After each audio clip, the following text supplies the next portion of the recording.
YSR party నాయకులకు మరియు ఇనేస్పేట ప్రజలకు ఈరోజు నా మనసులో ఉన్న బాధ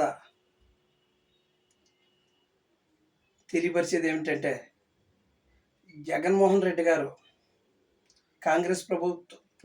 కాంగ్రెస్ అధికారంలో ఉన్నప్పుడు జగన్మోహన్ రెడ్డి గారి కోసం రాజీనామా చేసి జగన్మోహన్ రెడ్డి గారి కోసం పెట్టినటువంటి కష్టాల కోసం కాంగ్రెస్ పార్టీకి రాజీనామా చేసి వైఎస్ఆర్ కాంగ్రెస్ పార్టీ ఆవిర్భావం పుట్టక ముందు నుంచి కూడా ఆ పార్టీ కోసం శ్రేయస్సు నేను ఒక వికలాంగుడిని అయినా సరే రాజమండ్రిలో ఏ కార్యకర్త కూడా చేయలేని త్యాగానికి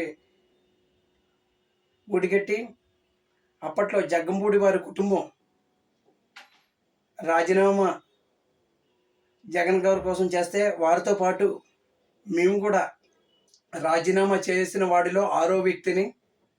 అప్పటి నుంచి ఇప్పటి వరకు కూడా నా సొంత డబ్బులు ఖర్చు పెట్టి సేవా కార్యక్రమాలు, పార్టీ కోసం ఎన్నో ఉద్యమాలు, ఎన్నో కార్యక్రమాలు చేసి ఉన్నాను. నేను చేసిన కార్యక్రమాలకి ప్రజలు గుర్తించారేమో కానీ పార్టీ ఇప్పుడు కూడా గుర్తించలేదు. 2014లో ఎవరో పరాయి పార్టీ నుంచి వచ్చిన వాళ్ళకి కార్పొరేటర్ల సీట్లు ఇవ్వడం చేశారు. కానీ ఇక్కడ ఏం జరిగింది? ఇనేస్పేట 27వ వార్డులోని పరాయి పార్టీ వాళ్ళకి సొంత పార్టీ వాళ్ళని దూరం చేసుకొని పరాయి పార్టీ వాళ్ళకి ఇస్తే ఎక్కడ కూడా గెలవలేకుండా పోయింది. కనీసం 2019లోని అసెంబ్లీ ఎలక్షన్లోని వార్డు స్థాయిలో మాకు ఏదైనా బాధ్యతలు అప్పచెప్తారంటే అది కూడా మా చేతికి రానకుండా చేశారు. ఇప్పుడు 2024 చెల్లిపోయిన వేణుగోపాలకృష్ణ గారు ఇక్కడ పోటీ చేస్తుంటే ఇప్పుడు కూడా పరాయి పార్టీ నుంచి వచ్చిన వాళ్ళకి అందరం ఎక్కించి నెత్తి మీద ఎక్కించుకొని వారికి పగ్గాలు ఇస్తున్నారే కానీ ఒక వికలాంగుడు పార్టీ కోసం ఇంత కష్టపడ్డాడో, ఆడి జీవితాన్ని ధారపోసాడు. నా జీవితాన్ని కోల్పోయాను. ఇటువంటి తన జీవితాన్ని ధారపోసి పార్టీ కోసం కష్టపడిన ఒక వికలాంగుడికి ఇటువంటి అన్యాయం చేస్తారని అనుకోలేదు. ఈరోజు ఎవరో వచ్చినటువంటి పరాయి పార్టీ నుంచి వచ్చిన వాళ్ళకి పార్టీ బాధ్యతలంతా అప్పచెప్పి మరి ఉన్నారు.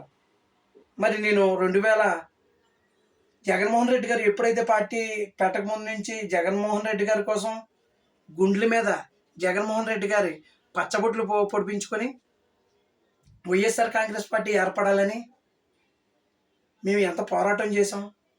ఏ రోజు కూడా ఇనేస్పేటని నిర్లక్ష్యం చేశారు.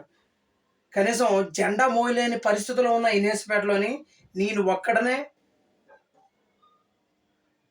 జెండాని మోసి రాజశేఖర రెడ్డి గారి విగ్రహాన్ని కట్టించి జగన్ గారు వస్తున్నారంటే సొంత డబ్బులు ఖర్చు పెట్టి ఆఖరికి నా భార్య బిడ్డలో వస్తువులు కూడా తాకట పెట్టి జనాలు కావాలంటే ఆ కార్యక్రమాలకు డబ్బులు ఖర్చు పెట్టి నేను చేసి ఉన్నవాడిని. ఈరోజు చెల్లిపోయిన వేణుగోపాలకృష్ణ గారు, నేను ఒకటే అంటున్నానండి, మాలాంటి వికలాంగులు సేవా దృక్పథంతో పార్టీ కోసం కష్టపడ్డ వాళ్ళు ఇటువంటి వాళ్ళని దూరం చేసుకుంటున్నారు.